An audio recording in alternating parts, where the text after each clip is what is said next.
Qual que foi o orçamento do ano passado? Só para a gente entender, qual foi o orçamento do Judiciário, quer dizer, para 2010, que foi votado em 2009? Ano passado o pedido foi de 8 bilhões... 4.600. E ele deu 4 bilhões e 600 mil. Né? Agora, o importante que a gente entende também é por que o governador é que corta o orçamento do outro poder, que é o Poder Judiciário. Então, para que existe a Assembleia? O orçamento tem que vir para a Assembleia. Aqui na Assembleia, o governo que utilize a maioria dele para poder realmente fazer os cortes que ele entenda que tem que ser feito no orçamento. Mas é aqui que tem que acontecer o corte. Todos nós do Judiciário entendemos que é inconstitucional este corte que o governador faz para encaminhar para a Assembleia Legislativa. Os 12 bilhões seriam suficientes para atender essa demanda hoje do Judiciário, Alemão? Sim. Os 12 bilhões seriam totalmente suficientes, né? Mas eu gostaria de aproveitar só para esclarecer ainda sobre o tema da questão do fundo. Não sei se é o momento oportuno. Claro.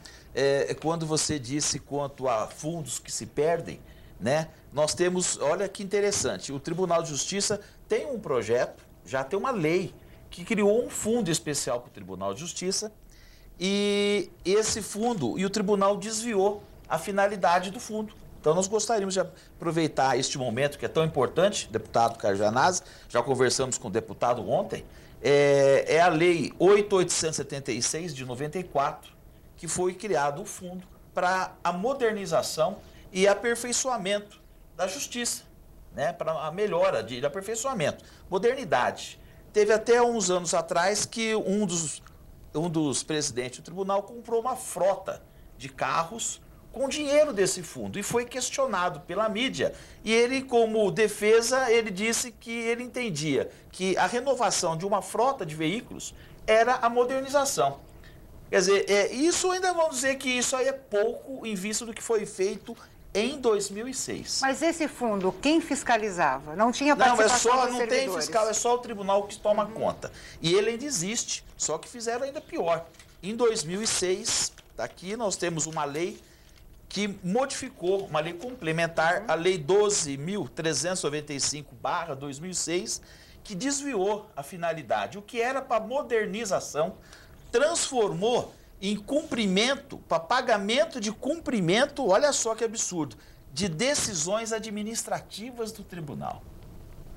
Quer dizer, quando decisão administrativa do tribunal é informatização, é melhoria de prestação de serviço à população. E justamente a única classe que está sendo favorecida com este fundo, que vamos esclarecer aqui que só esse fundo arrecada aí, pelo menos a última publicação da semana passada, cerca de 300 milhões ano. Houve algum questionamento judicial de vocês, das associações, com relação a esse fundo? Porque ele pode ser questionado. Aí tem mais uma importância que nós encaminhamos o deputado Gianazzi e ele protocolou, que é uma CPI do Judiciário. Que infelizmente faltam 2 votos, duas assinaturas para que dê andamento na CPI. Porque o problema não é só o corte. Ninguém sabe como o Tribunal de Justiça utiliza o seu orçamento. Então acontece isso que o Alemão está colocando aí. Quer dizer, não há transparência, a população tem que saber também como é que é gasto, como é que o desembargador recebe, quando ele recebe, por que em alguns meses ele chega a receber 60, 80 mil reais. Isso a população tem que saber. Por isso a importância, viu, deputado, da sua CPI do Judiciário. Hugo, diga. Completando também o que o Alemão colocou, esse fundo, nós da Sojub já tínhamos feito um requerimento em 2007, com base nessa questão até das decisões administrativas, para que então o tribunal usasse 30% do valor desse fundo para pagar o passivo trabalhista que ele deve aos servidores, que é mais de 1 bilhão e 200 ou 300 milhões de reais em valores atualizados hoje, né? Ou seja, o Tribunal de Justiça talvez seja um dos maiores devedores do país, 1 bilhão e mais de 200 milhões de reais que deve para a categoria. E nos foi alegado que isso não seria possível, apesar dessa alteração da lei que diz que pode haver pagamento de decisão administrativa. E a gente vê que o fundo acaba sendo usado para pagar, por exemplo, além da frota de carros que o Alemão falou, a compra dos notebooks, né, que foram usados para cada magistrado, numa gestão anterior, recebeu um notebook né, pago pelo Tribunal de Justiça, quer dizer, juízes... Mas isso aí também agiliza o trabalho deles, na verdade. Não, mas juízes e desembargadores que já ganham um alto salário, né, já têm uma boa remuneração, aí se utiliza essa verba para eles usarem um equipamento pessoal, né, de um valor que foi elevado na época e que tirou o dinheiro desse fundo. Isso não, a gente entende que não melhora a situação diretamente do acesso da justiça para a população. Eu acho que a gente tinha que ressaltar que falta transparência no poder. O Poder Judiciário não tem transparência, é um poder extremamente... É uma prestação de contas. Onde é gasto isso, exatamente. Aquilo, é um poder extremamente autoritário, conservador, né?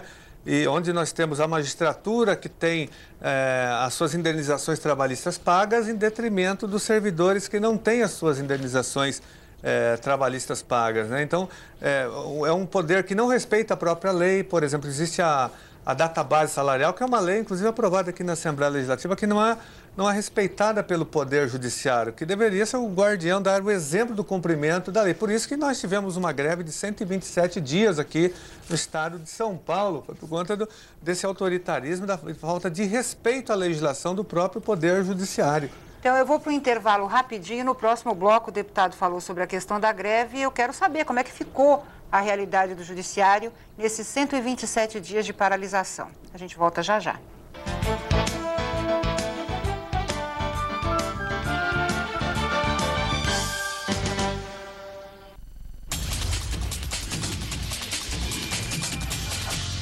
Dez deputados estaduais foram candidatos a uma vaga na Câmara Federal.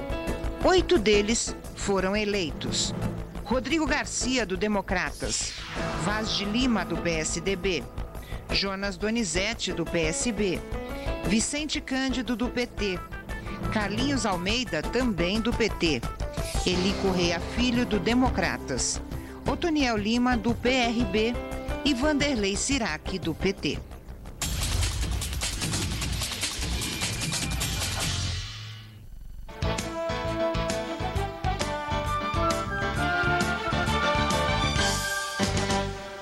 Voltamos com a discussão, hoje falando sobre o Fundo Especial do Tribunal de Justiça. Antes de falar da paralisação de 127 dias dos servidores do Poder Judiciário de São Paulo, eu queria só fazer um último questionamento, tanto para o Alemão e para o deputado, a questão do fundo que você citou.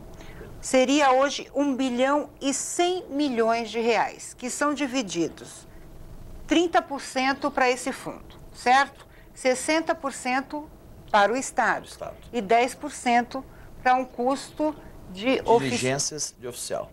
Tá. Mudaria o quê? O fundo do deputado iria 90% ou 100%, é isso? 100%, porque nós temos duas leis. Uma lei que que regulamenta a cobrança da taxa judiciária, emolumentos do processo. E uma outra lei que institui o fundo, que são xerox, despesas, passar uma escritura, autenticação, e, enfim, que cria o fundo. Esse projeto do deputado, ele estaria revogando as duas leis existentes e ele criaria apenas uma lei, que é a lei do fundo e com uma destinação correta, porque, como nós explicamos, só para a população entender um pouco melhor, o próprio deputado relator do projeto de 2006, que mudou a origem de 93 do fundo, que era para modernizar, para ter uma melhor prestação jurisdicional à população civil, simplesmente modificou. E na fundamentação do deputado, ele disse